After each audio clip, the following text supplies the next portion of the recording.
আসসালামুয়ালাইকুম concept IT লার্নিংয়ে আপনাদের সবাইকে স্বাগতম। আজকে আমরা দেখব দশমিক থেকে বাইনারিতে রূপান্তর, অর্থাৎ দশমিক বা ডেসিমেল সংখ্যা পদ্ধতি থেকে বাইনারি সংখ্যা পদ্ধতিতে রূপান্তর। আমরা জানি দশমিক সংখ্যা পদ্ধতির বেজ হচ্ছে 10 এবং বাইনারি সংখ্যা পদ্ধতির বেজ হচ্ছে 2। সো আসলে আমরা একটি উদাহরণের মাধ্যমে দেখি। এখানে বলা রয়েছে 30 দশমিককে বাইনারি সংখ্যায় রূপান্তর করো। এরকম যদি কোশ্চেন আসে বা অনেক সময় কোশ্চেন আসতে পারে 30 ডেসিমেল বা দশমিক equal to binary two what, এরকম যদি কোশ্চেন এসে থাকে তাহলে তোমরা কী করবে? তাহলে তোমাদের এখানে যে দশমিক মানটা দেওয়া আছে সেই দশমিক মানটা তোমাদের হুবাহু লিখতে হবে। লেখার পর পাশে লিখতে হবে একটি ভাগ শেষ। কী লিখবা? ভাগ শেষ। ভাগ শেষ লেখা হলো এবং একে ভাগ দিতে হবে কত দিয়ে? ভাগ দিতে হবে 2 দিয়ে। কেন আমরা 2 দ্বারা ভাগ দিব? কারণ এটি হচ্ছে কি দশমিকের একটি পূর্ণ সংখ্যা, কি ইন্টিজার মান, এবং দশমিকের যদি ইন্টিজার মান থাকে তাহলে সেক্ষেত্রে এর বাইনারি বেস 2 দ্বারা ভাগ দিতে হবে। এখন দেখো বন্ধুরা, যদি এখানে বলতে দশমিক থেকে অক্টাল সংখ্যায় রূপান্তর করো তাহলে কি করতে হতো? অক্টালের বেস 8, এখানে 8 দ্বারা ভাগ দিতে হতো।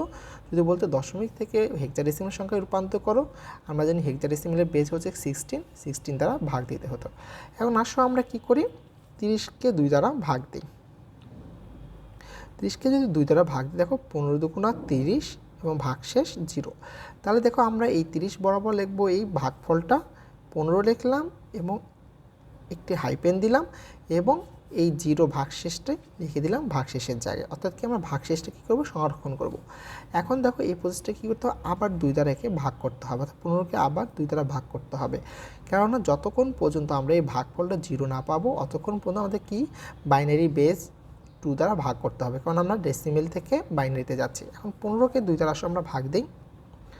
15কে 2 দ্বারা ভাগ দিলে 7 দুগুণা 14 এবং ভাগশেষ 1। তাহলে আমাদের এখানে কী লিখতে হবে? ভাগফলটা, ভাগফল হচ্ছে 7 এবং ভাগশেষ হচ্ছে 1। এখন দেখো এখানে অনেকের ভুল হতে পারে, অনেকে কী করতে পারে 7 দুগুণা 14 বলে না, অনেকে এখানে 14 লিখে দেয়। আসলে এখানে 14 হবে না, এখানে কী বসবে? এর ভাগফলটা বসবে এখানে। সো আসলে কত? 7 এবং ভাগশেষ 1। এখন দেখো 7কে আবার 2 দ্বারা আমরা ভাগ দিই। 7কে 2 দ্বারা ভাগ দিলে 3 দুগুণা 6, ভাগশেষ কত? 3 এবং ভাগশেষ 1। 3কে আবার 2 দ্বারা ভাগ দিই, কত আসে? 1 1। 3কে যদি 2 দ্বারা ভাগ দিই তাহলে দেখো এটা আসে না? 1 1, 2 অক্ষে 2 এবং 1, অর্থাৎ ভাগশেষ 1 এবং ভাগফল 1। এখন 1কে আবার 2 দ্বারা ভাগ দাও, কত আসে? 1কে যদি আমরা 2 দ্বারা ভাগ দিই তাহলে আসে দেখো 2 গুণন 0 ইকুয়াল টু কত? 0 এবং ভাগশেষ 1। তাহলে হচ্ছে ভাগশেষ হচ্ছে 1 এবং ভাগফল 0। কারণ কি 2 গুণন 0, তো 0-এর সাথে যাই গুণ করি কি 0 আসে। সো 2 গুণন 0 ইকুয়াল টু 0 এবং ভাগশেষ 1। আশা করি তোমরা বুঝতে পেরেছো। এইগুলো হচ্ছে রাফ, এগুলো পরীক্ষা খাতায় তোমাদের না লিখলেও চলবে। এখন দেখো ফলাফলটা আমরা কীভাবে করবো।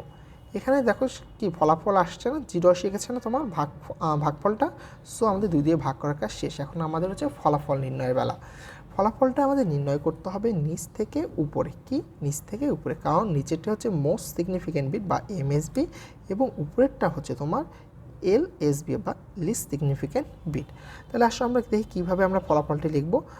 অতএব বা সুতরাং বা যেহেতু যাই বলতে পারবো, যেহেতু 30 10 ডেসিমেল ইকুয়াল টু একটা ব্র্যাকেট দিলে নিচ থেকে দেখো 1 1 1 1, অর্থাৎ কয়টা 1 আছে? দেখো একটা 1, তারপর আরেকটা 1, আরেকটা 1, আরেকটা 1, তারপর প্রকৃত 0 এবং নিচে তোমাকে কী করতে হবে? বাইনারি 2 লিখে দিতে হবে।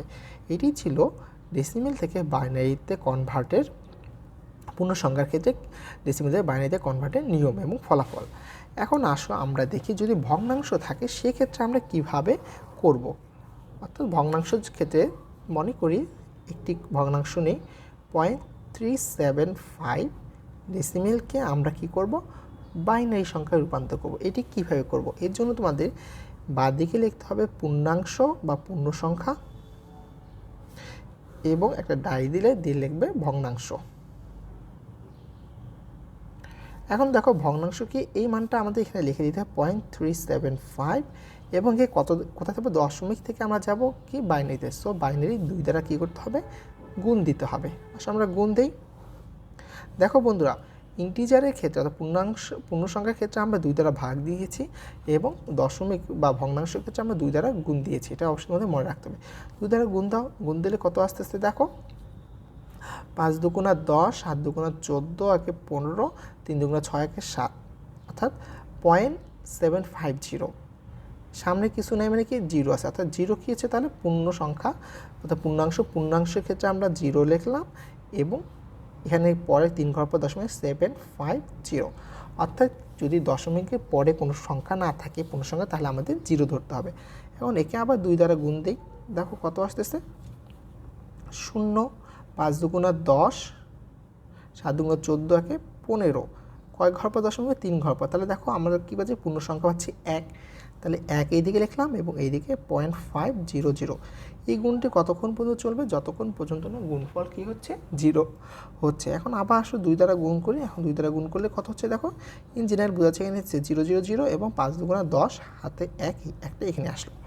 এখন তাহলে মানটি তাহলে কত দেখো 2 দ্বারা গুণ করবা গুণফল কত পেলাম আমরা 0 পেয়ে গেলাম। সো আমাদের কি কাজ শেষ। অনেক সময় দেখা যাবে তোমার গুণফল 0 আসতেছে না, সেক্ষেত্রে কী করবা 4-5টি প্রসেস করার পর স্টপ করে দিবা এবং অ্যান্সারটি কীভাবে লিখবো পরে তোমাদেরকে জানিয়ে দিচ্ছি। এখন এই কোশ্চেনের জন্য অ্যান্সারটি কীভাবে হবে, অ্যান্সারটি আমাদের লিখতে হবে উপর থেকে নিচে। দেখো আমরা যখন 2 দিয়ে ভাগ দিয়েছি তখন নিচ থেকে উপরে নিয়েছিলাম, আর এখন 2 দিয়ে যখন গুণ দিব তখন উপর থেকে নিচ পর্যন্ত, কারণ উপরে সবার এই বিন্দু এইটি হচ্ছে কি মোস্ট সিগনিফিক্যান্ট বিট এবং এটি হচ্ছে লেস সিগনিফিক্যান্ট বা এলএসবি। এখন আসলে আমরা ফলাফলটি লিখি, ফলাফলটি হচ্ছে 0.375 দশমিক ইজুকাল টু, দেখো কি দশমিক সংখ্যা সো দশমিক দিতে হবে উপর থেকে নিচে 0, 1, 1 নিচে বাইনারি 2।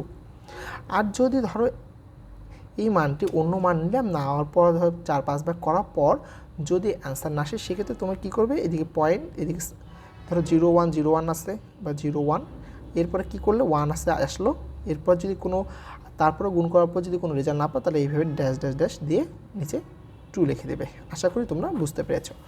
এখন দেখো যদি পরীক্ষায় কোশ্চেন আসে এরকম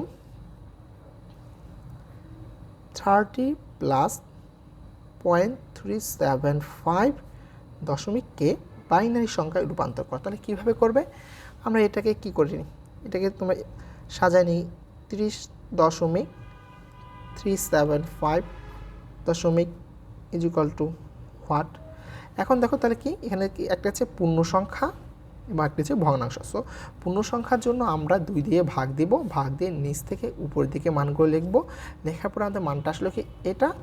তারপর হচ্ছে 0.375 এর জন্য আমরা কী করব 2 দিয়ে গুণ দিব, গুণ দেওয়ার পর আমরা মান পেয়ে গেলাম এটা। তারপর আমরা কী করব দুটো যোগ করে দেবো, তাহলে অ্যান্সার কত আসতেছে দেখো 30-এর জন্য আসতেছে 1, 4টা 1 এবং একটা 0। তারপর যেহেতু দশমিক আছে সো আমরা দশমিক দিব, দেওয়ার পর দেখো 0.375 এর জন্য মানটা হচ্ছে 0, 2টা 1 এবং নিচে 2 লিখে দেব এবং তারপর অ্যান্সার লিখে দেবো। এটি হচ্ছে কাঙ্ক্ষিত অ্যান্সার। সো বন্ধুরা আমরা শিখলাম কিভাবে দশমিক সংখ্যা পদ্ধতি থেকে বাইনারি সংখ্যায় রূপান্তর করা যায়। পরবর্তী টিউটোরিয়ালে আমরা দেখব কিভাবে দশমিক থেকে অক্টালে যাওয়া যায়। আর বলে দিচ্ছি এগুলো হচ্ছে রাফ, এই সাইডেরটা হচ্ছে রাফ এবং এই দিকেরটা হচ্ছে রাফ। এগুলো পরীক্ষা খাতায় তোমার না লিখলেও চলবে, জাস্ট এতটুকু এবং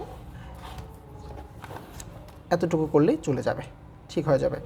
সো পরের টিউটোরিয়ালটি দেখার আমন্ত্রণ জানিয়ে আজকে এখানে পর্যন্ত শেষ করছি। আসসালামু আলাইকুম রহমতুল্লাহ।